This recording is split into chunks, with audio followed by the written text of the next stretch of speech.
To you, Zolani, thank you so much for joining us. It's over to you. A very good morning to you. Yes, we are indeed crossing live here in Makhanda, formerly known as the Grahamstown. It's the National Arts Festival. It's on full swing. It's on the fourth day today.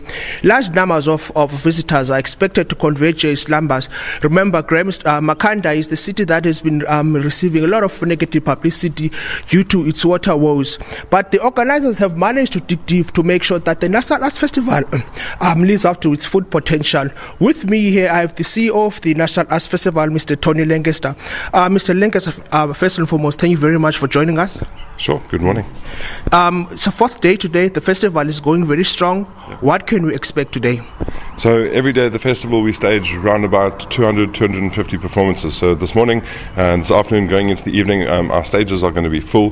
There's drama, there's theatre, dance, music. There's some amazing little gems that are spread across the program. Today's the big festival gala concert with the East Cape Philharmonic Orchestra.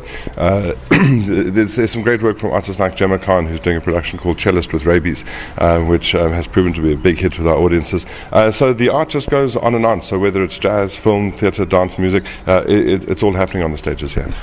As the organizers, how have you guys managed to deal with negative publicity regarding water challenges in Grahamstown? The negative publicity for us is the symptom, not the problem.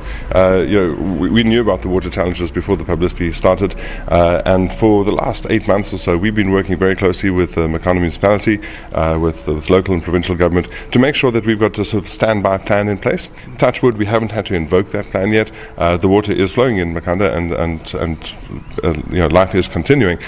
So I think the publicity certainly got people talking about it, and it got people aware of the problem, and perhaps it attracted the attention of some senior politicians and government officials who realized that the city needed some assistance, and they came forward with some assistance. So that was good and positive. So the publicity is one thing, but the management and the planning for it, that's been ongoing regardless of the publicity. Seemingly the hospitality industry is expected to smile all the way to the bank. How is the mood from businesses on the ground? So I think it varies. I mean, we are living in very tough economic times at the moment in South Africa, and Makhanda is no exception at the moment. So it's increasingly true that people don't have huge levels of disposable income, which is why it's great to see them support something like the National Arts Festival and get to Makhanda.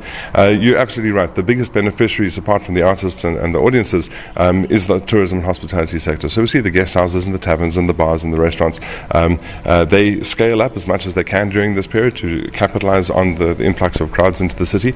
And finally, the visitors vote with their wallets. And if they're having a good time, if they receive good service, if they're getting what they need from the industry, then they're going to respond accordingly.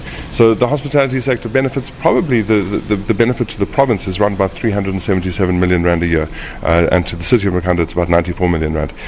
So there are huge economic spin-offs for everyone from SMMEs right up to large big corporates who own aeroplanes and fleets of cars. Tony, lastly, before I let you go, what's unique about this year's edition of the festival? Every year the festival gets its flavor from the work that's in the program. We've got this amazing program of 2,500 performances, and it's really the voice of the artist that just comes through loud and clear. So what we see every year is, and what makes the festival different every year, is what the artists are talking about.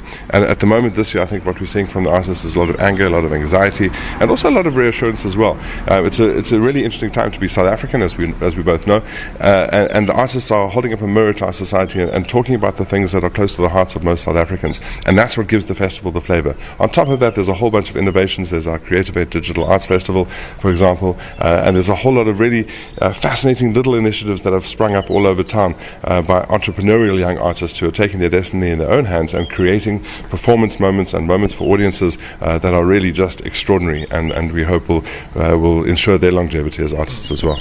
Seemingly support from government has been very good despite difficult times, particularly with the Makhanda municipality officials assisting you guys.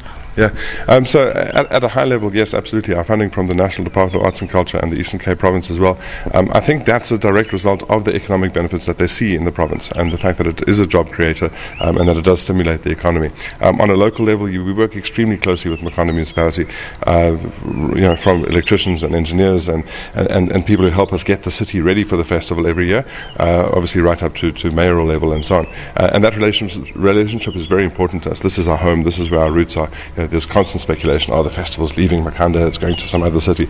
We've been here for over 40 years. We're not going anywhere. This is our home, and the people who live here really feel very passionately about it.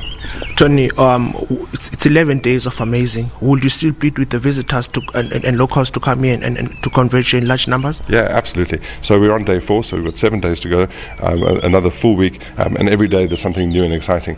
And the program is jam-packed, so as people come through, they decide when they get here what it is that they're going to see. They get word on the street as to what the great productions are, and that's part of the joy of the festival. It's just this journey of discovery for audiences. So yeah, there's tons for people to see, and to create these moments, whether they come for just one day or manage to come for 2, 3, 4 days or even the full week. There's plenty to see. That was the CEO of the National Arts Festival, Mr. Tony Lengesa, basically just giving us an overview of what can be expected to. He's pleading with the visitors, particularly with parents, to come in large numbers to expose their kids to arts and culture, so that the idea of the Rainbow Nation can be embraced in South Africa. That is what I have here in Makhanda. Back to you in Auckland Park.